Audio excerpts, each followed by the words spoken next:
So we sent our son off to college, and he came home with schizophrenia. Now our family's searching for the cure. But in the meantime, this is how we're functioning.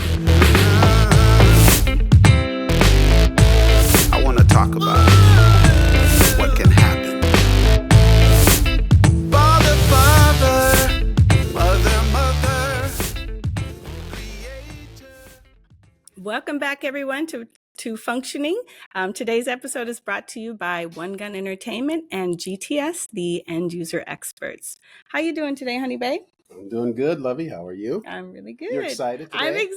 I'm excited because we have with us today Lori Mazan, who is a coach, founder of Sounding Board, and now an author of Leadership Revolution. We're super excited to have you here today, Lori. Hey, Lori. Thank you. I'm so excited to be here too. Yeah. Well, we've asked you to come for really a couple of different reasons. One, that you have been in our lives for the past 25 years in some capacity or another.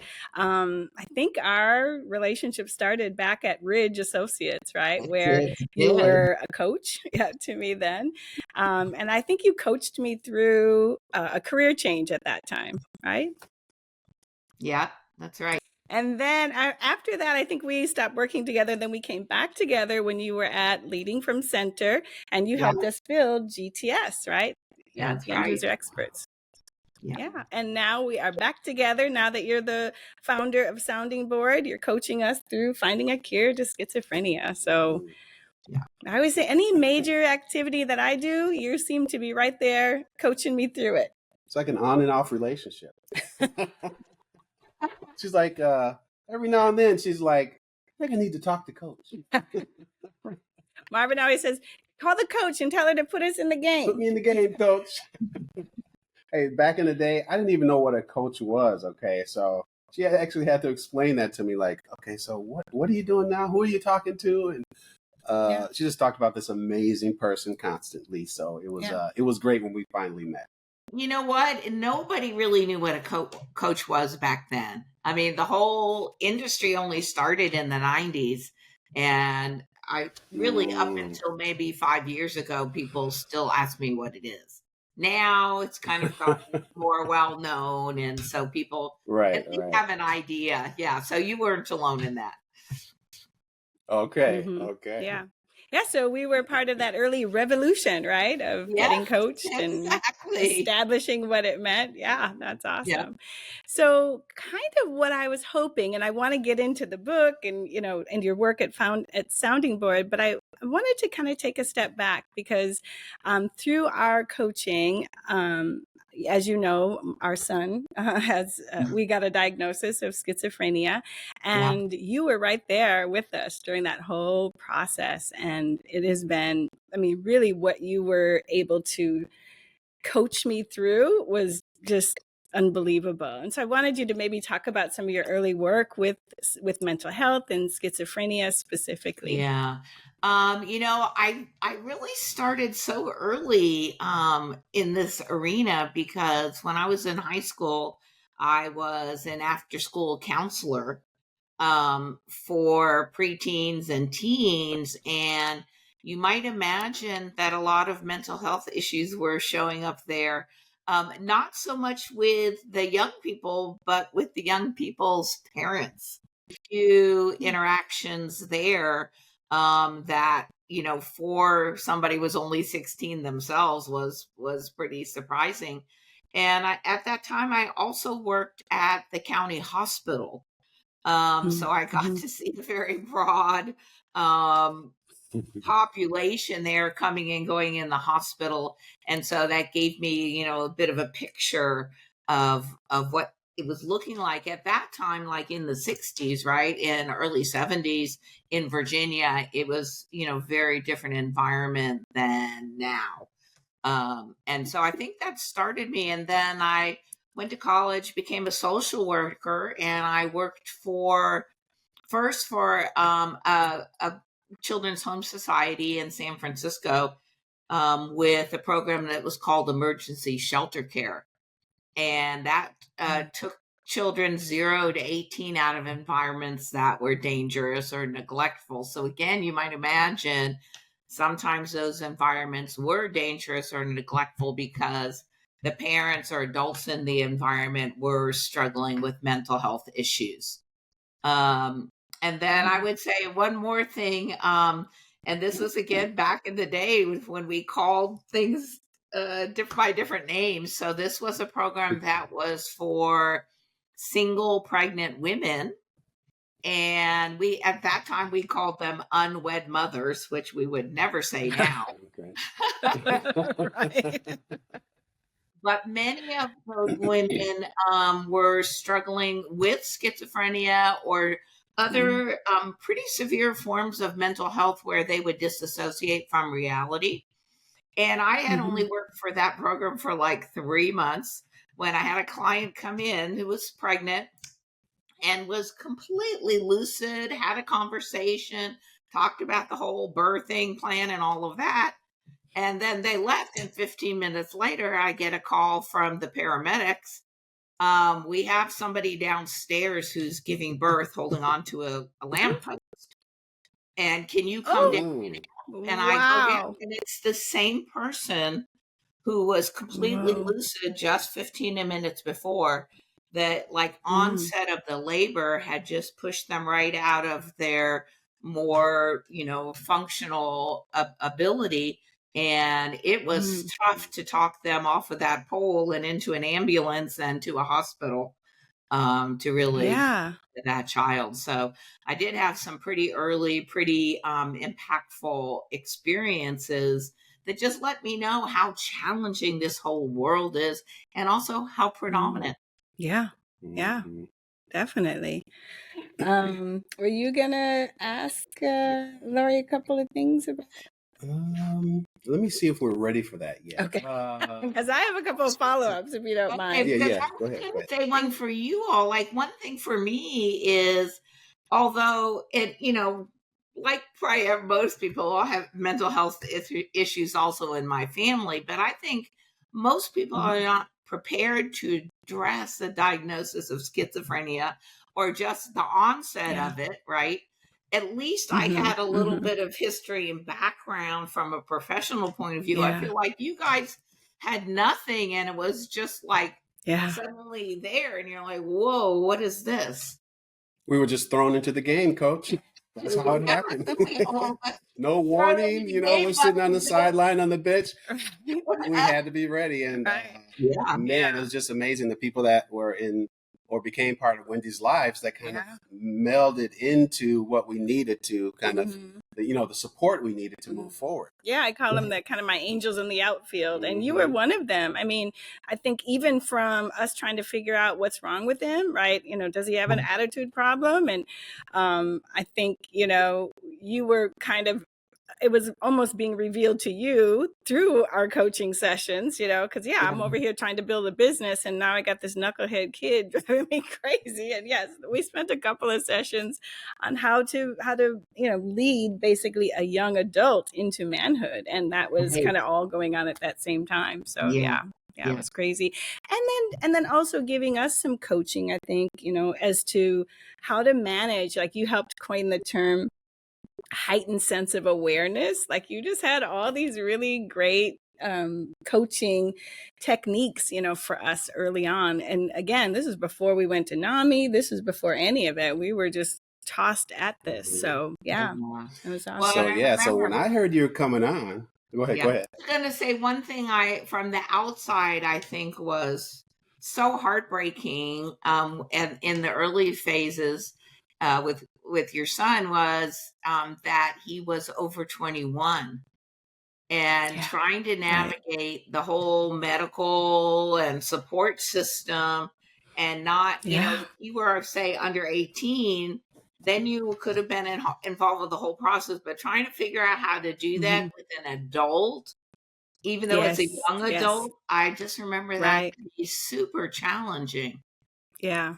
Yep. Yeah, that was, and I remember one story specifically when I said, well, no, my son is never going to end up homeless. I'm, that's never going to happen to my family. And you go, just in your wisdom. And I think probably heartbreakingly so, you were like, well, that may actually come your way, kind of planting the seed of preparedness, which, yes, it eventually came my way and we got through it. We'll talk about that in a future episode. One of the things, like medication, is so very difficult. And I just knew, like, to really get somebody stabilized is really challenging. And, the schizophrenia is even more challenging. But I even had a friend who had so much trouble stabilizing their blood pressure medicine. They really couldn't even do it until they got in the hospital. So then you add all the other issues that come with schizophrenia on there. You got to know that's going to be tough to get that in a good place. It's really is a process over time. Mm-hmm. Well, that's why I was so excited knowing you were coming on today. First of all, the person that's kind of helped Wendy with some of her life choosings and life goals. And I thought, man, as we were working in the initial stage of putting the podcast together, Wendy Lovely talked a lot about what are we going to say? How much are we going to talk about them and this and that? And I was like, well, who are going to be the guests? We got to have a guest. And of course, your name came up in the early conversations. Yeah. So that's why I suggest people go and get your book, Leadership Revolution. And again, we'll talk about that a little more. Yeah. But I thought today, while I had you here, I wanted to throw a couple scenarios at you. And I'm getting personal here. And this is in the realm, of course, our world, schizophrenia. And as you may or may not know, I've had my ups and downs with the situation. So here we go. Let me start with this. So there haven't been any incidents, but when around him, my shields go up. It's like DEFCON 4. It's almost like a sensing of something. So I guess my question would be, how do you suggest a person in my shoes deal with these feelings? It's like I'm aware he's around, a little bit heightened awareness. Even if Wendy, Lovely, I keep calling you Wendy, but Lovey, I like saying that, is with him. My senses are still heightened until, she's back in my visual realm. So someone in my situation, what advice would you give them? Yeah, I think that's a normal reaction, especially like in the early periods where it was pretty volatile.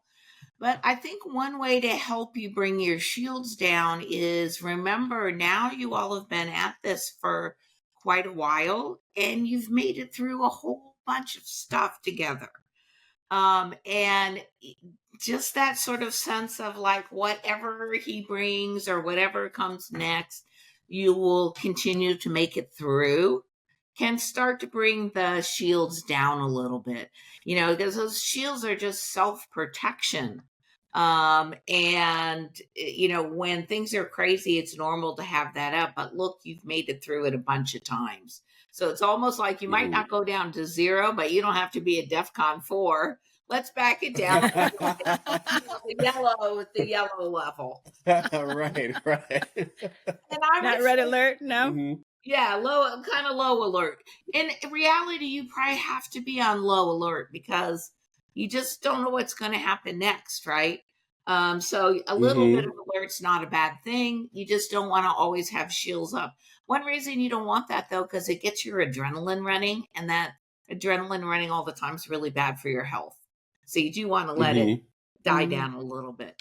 I would say one other thing, and when I was thinking about this podcast, I want to make sure I mention this at some point, so I think this would be a good time.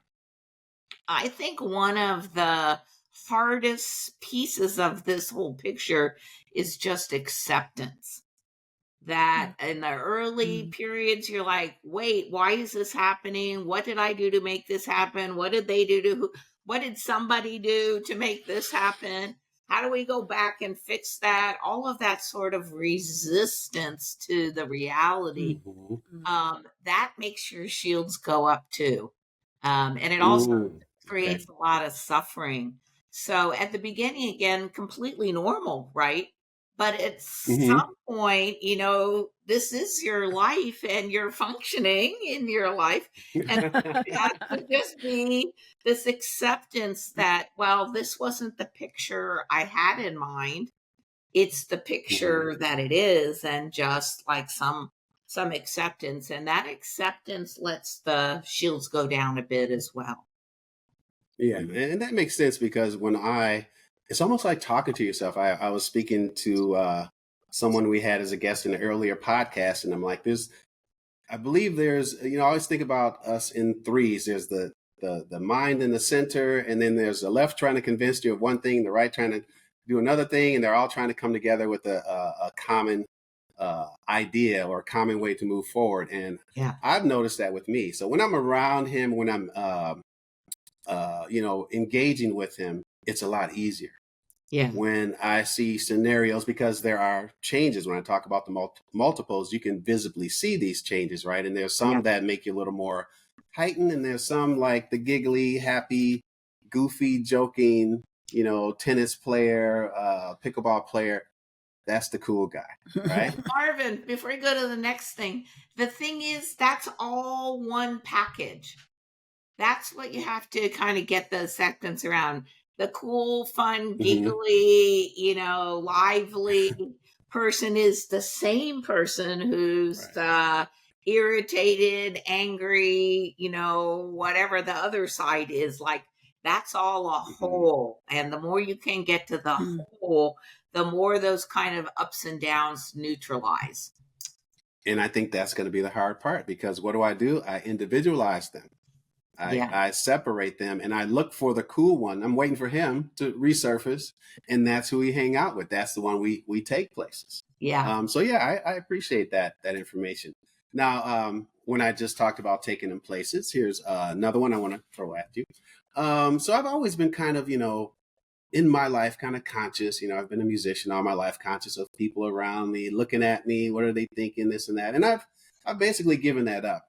With the help of Lovey, and probably through her coaching, I don't know, but with the help of her. But now I'm right back there. So with him, I've always talked about the goal is we want to be able to take him out comfortably and not feel like, everyone's on watch alert, because we have this unsettled, can't sit down person roaming in and out of the building, standing in certain areas, staring at people.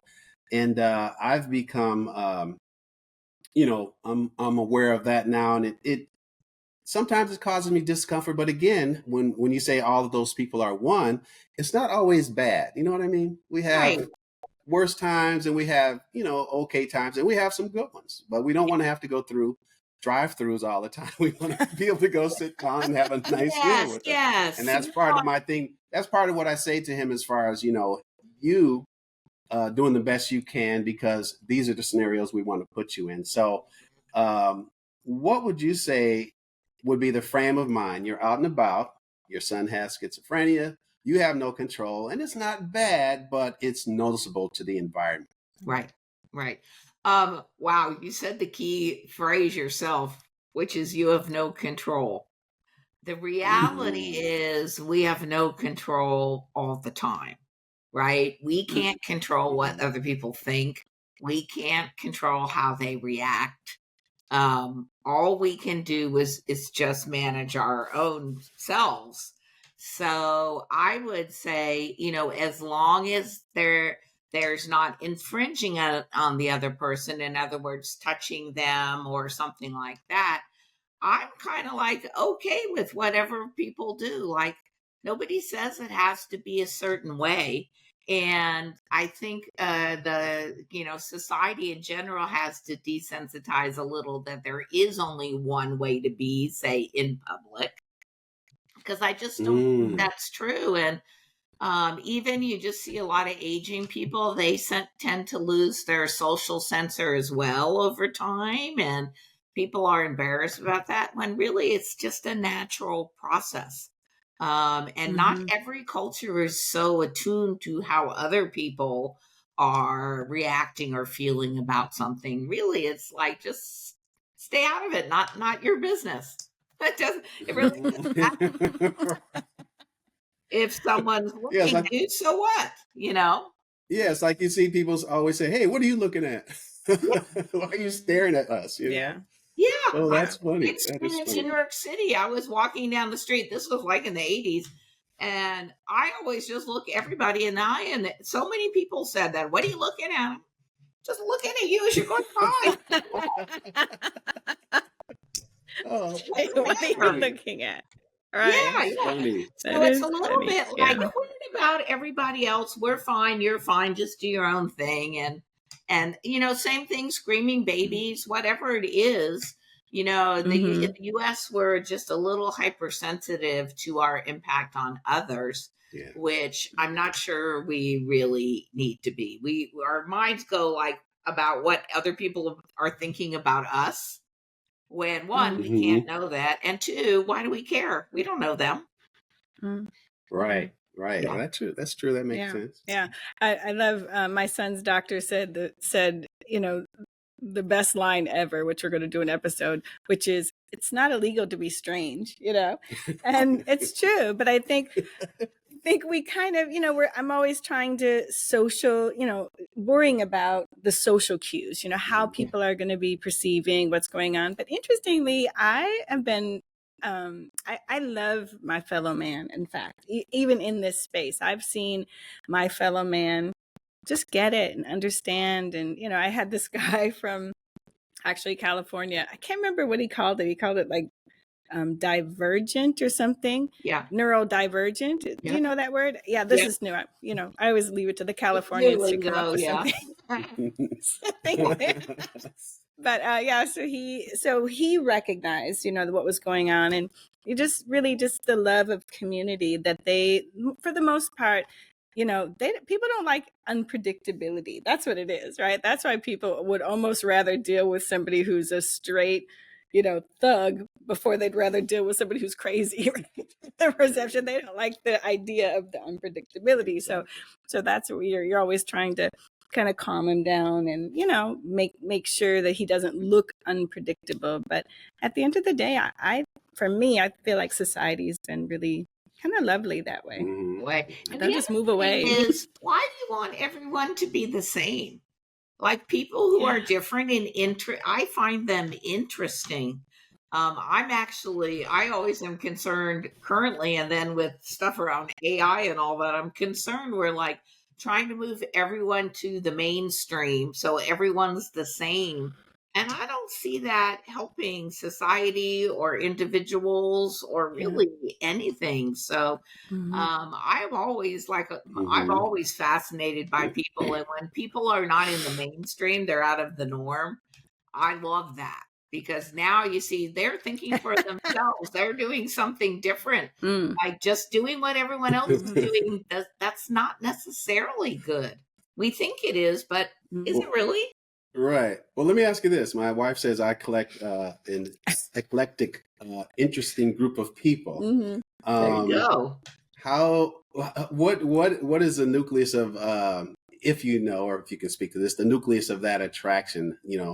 Certain people are attracted to certain people. I know it's a broad spectrum, but a lot of my friends are, unique. Could be without saying it, Lauren, you know what I mean? They could be. Yeah. They're different, like you said. They're not the same, not at all. Not the same. Well, this is my term for it. I go, Marvin, you're kind of like a squirrel. You just collect nuts, no matter what.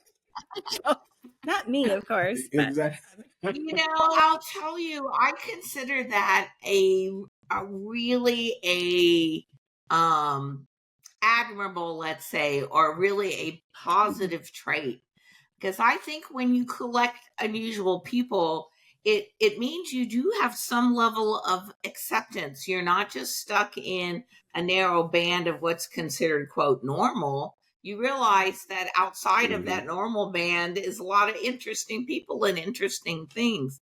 And because you're like that, you can put your son in that category as well. And it might put your shields down because look, you're used to being around these unique people. He's just really another one of them. Right? I like that word, unique. I like that. There's a lot of, everything has a little silver lining. And I have found people with schizophrenia specifically, but even other kinds of mental health problems, they often see through a lot of that facade that we have on top of how we interact. And so they'll have very interesting insights or very different ways they're seeing things that are like very insightful.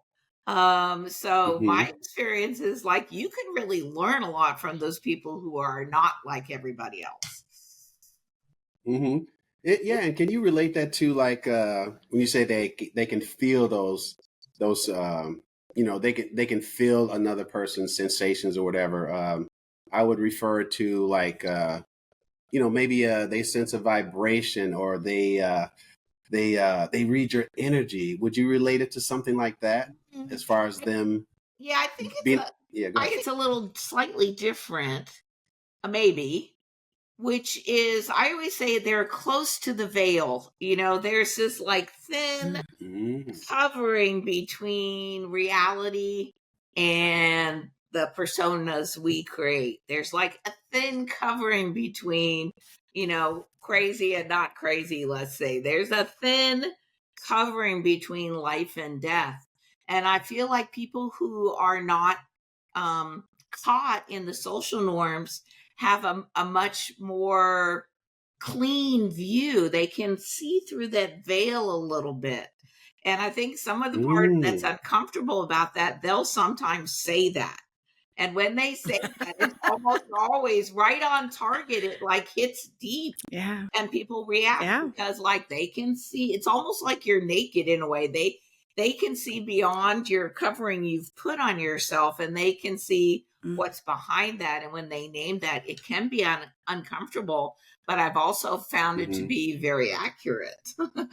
Yeah. Wow. I think you literally just answered my next question, which was how would you sum up your one-on-ones with people that have been diagnosed with schizophrenia? And I was going to ask for an overall consensus. Now, if you want to expand upon that, you can go ahead, but I feel like you really just answered that question. Yeah, I mean, my own experience, I feel like I have heard people say things like about a third party, and in my head, I'm like, oh my God, that's completely true. I might Mm-hmm. not have noticed it myself. I probably Mm-hmm. wouldn't say it because we're socialized not Mm-hmm. to say those things. But when the Mm-hmm. person who doesn't have that same structure of socialization on says it, you're like, Mhm. wow. I mean, I always felt like, hey, like, your son, tell me what do you see about myself that I don't see, right? It's Yeah. like a Yeah. little window. Yeah. Yeah. Yeah. Yeah. Mhm. And I have to admit, I call it the Kramer effect. If anyone is familiar with the show Seinfeld, you know, Kramer was brought in to say whatever he wanted to say, sometimes to say things that other people couldn't say. And I Right. hate to say it, but I use our son in the same way. I'm like, maybe he'll say something to this person. Come on in here. It's true. So it's Yeah. funny. Yeah. Right. Right. And then when Exactly. they don't say anything, you get mad at him. You're like, Right. he didn't Right. say anything. Yeah, that is. Kramer is out of the norm, right? He wasn't the normal Mm-hmm. Hmm. mainstream person, but look, he became beloved, right? Well, Mm-hmm. he's functioning, right? Yeah. He was He's definitely functioning functioning. He's for sure. functioning. Hmm. Yeah. Hmm. Yeah. Yeah. Well, that's awesome. Hmm. Well, Marvin said before we started, oh my God, we have so much content. We could have Lori on 15 times, right? Between what we're doing, what we've talked about, your book and your work. And so, I'm cognizant of your time here, but I did want to ask, how did that early work, how has that, impacted and shaped your coaching and the work that you're doing at Sounding Board?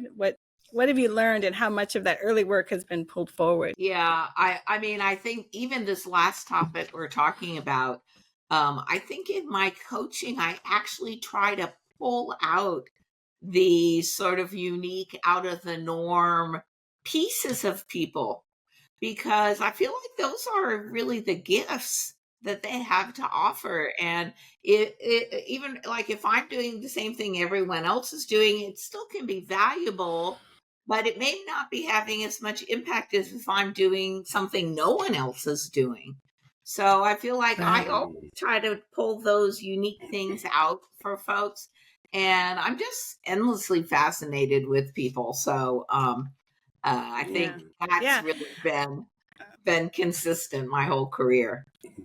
You were going to Well, say and now something. that you say that, as being as having you as my coach, right? That acceptance, right? That, kind of coming to grips with yourself. I think as you're going through, your challenges of becoming a leader, becoming what it is that you really ultimately want to do and be.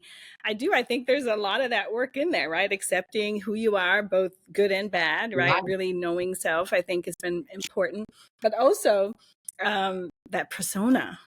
We all have these layers, and it's nice to have a coach that can look at you and go, hey, I see a layer here. Let's peel that back a Let's bit peel that and get off. down Yeah. to let's peel that I off mean, so that you know yourself and you can yeah. achieve. I mean, you can kind of think someone with schizophrenia maybe has an edge on us because they peeled those layers off already. Right. And what coaching does is it starts to peel those layers off so your more authentic self can show through. And I think on the acceptance side, like knowing yourself well, I think the old style approach to leader development, or really any kind of development, was get better at the things that you're not good at. I think the newer style approach is the opposite. Get better at the things you are good at, and then get people around you who can do the things well that you can't do well. Because we're never all going to be good at everything. Well, the great thing about myself and Lovey is that we're almost complete opposites. So what I don't have, I can experience it right here. And I always say, I need some of that, no matter what it is, just being more positive in your approach to something, or not, as people say, not taking any crap sometimes, and this led me to, this was actually leading up to, there's a chapter in your book I want to talk about. So let me just get to it. It is chapter 12. Can I tell you about your last statement, which is, I cannot tell you how many times Wendy and I have had the conversation about how complementary you two are. And sometimes that might start out as, what the heck is he or she doing? And then it turns into, oh yeah, that's complementary. That's why that works. I need that. So I actually think you're exactly right. Finding relationships where you have complementary strengths, not the same strengths, actually works really well. Well, just so you know, on our Mac computers, her speed items are on the right side and mine align on the left side. Okay. He's literally my mirror. Exactly. But I want to get to chapter 12. I know we don't want to take up a lot of your time, but the big beyond, it made me think about something here. So it starts out by saying, this is let's say a client's mentioning something. So what's my next move? And you as a coach, you say, celebrate. And then they say, wait, what am I celebrating? And you say that you can absolutely figure out your next move by yourself. You know what that reminds me of? And then I want you to talk a little bit about it, but it's like someone learning a musical instrument, right? You learn to play the flute or the clarinet and you get really good at it. And you say to yourself, this is when you're talking to one of your couple selves, like, what do I do now?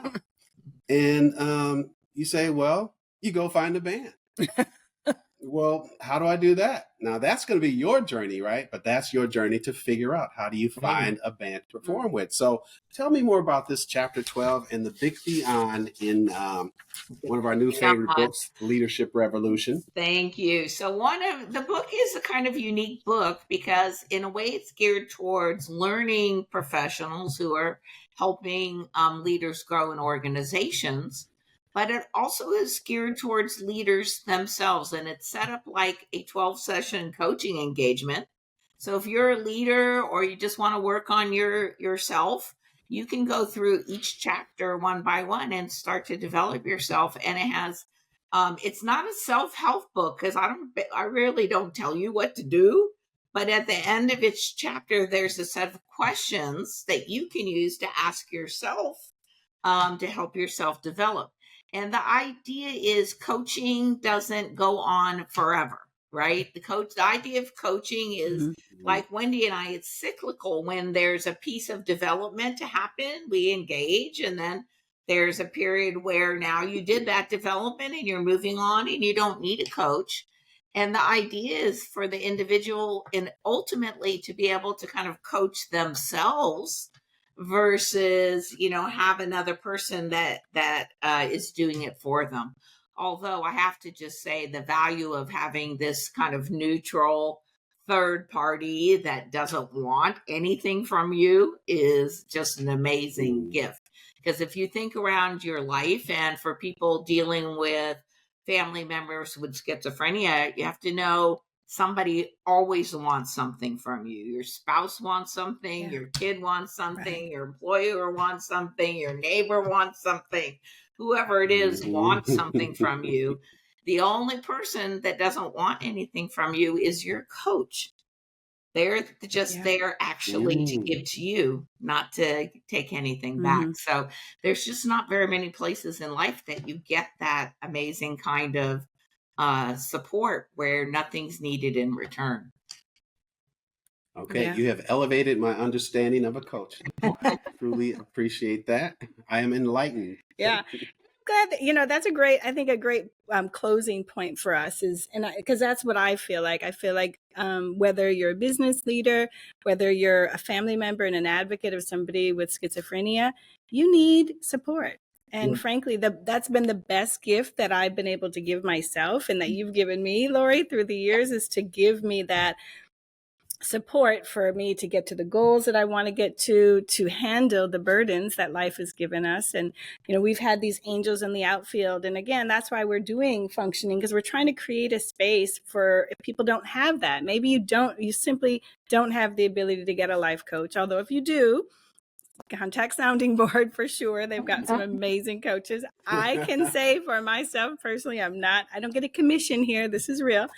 But Sounding Board. But if you don't, and if you don't have those angels, have your folks come here, right? We're trying to create a space and create a conversation of support. And so we're going to ask you as a call to action, if you know somebody that's living with schizophrenia, a family member that is advocating, have them come to our podcast, have them subscribe to the channel, and hopefully they'll get some support that they need here. So that's the goal. One of the supports that you all are providing is that people can realize they're not alone, that others are dealing with this too, and all the ups and downs. And I think just that is really helpful for people. And then, of course, gather all the support you can for yourself. It's not an easy journey. Yeah. Yep. 100%. Well, thank you very much, Lori. You're welcome. Gosh, I can't tell you how much of a gift you've been in my life. Everybody read the book. Appreciate it. And in the meantime, this is how we're functioning. Take care, everyone.